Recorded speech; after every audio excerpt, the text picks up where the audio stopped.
Pourquoi ton geste se dégrade sous stress? Sous stress, ton geste ne se dégrade pas par hasard. Il y a 3 mécanismes principaux qui se mettent en place. Le premier, c'est le surcontrôle, par peur et par pression de l'enjeu. Ton cerveau quitte le mode automatique pour reprendre la main sur un geste qu'il sait pourtant déjà faire.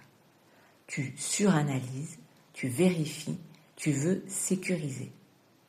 Mais plus tu contrôles, plus tu casses la fluidité naturelle du mouvement. Le deuxième, c'est la perte de fluidité liée à la perte de plaisir. Sous pression, tu n'es plus dans le jeu, tu es dans l'enjeu. Et dès que tu quittes le plaisir du geste, tu perds une partie du relâchement et de la qualité d'exécution. Le geste devient plus rigide, moins vivant. Le troisième, c'est la précipitation. Et ce n'est pas seulement une question de prise d'information. C'est surtout que tu bâcles le début et la fin de ton geste. Tu n'actives plus correctement tes points de repère corporels, internes et externes.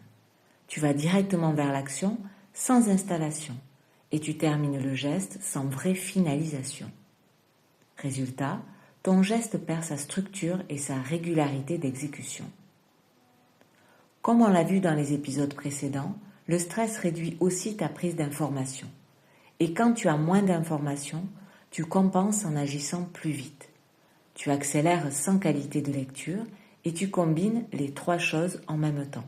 Le surcontrôle, la perte de fluidité et la précipitation. C'est cette combinaison qui dégrade ton geste. Tu ne perds pas ta technique, tu perds les conditions qui permettent à ta technique de s'exprimer. Une solution simple, reviens à une respiration calme, à l'ici et maintenant, puis recentre-toi sur tes repères internes. L'intention que tu veux mettre dans ton action, la façon dont tu réussis habituellement ton geste et ce que tu dois faire précisément pour bien l'exécuter. À retenir, pour ajuster ton geste, tu dois être capable de reconnaître le moment où ton geste se dégrade, où il perd en efficacité et en performance. Sans cette prise de conscience, aucun ajustement n'est possible. Ton mental est un outil, apprends à t'en servir. À de suite.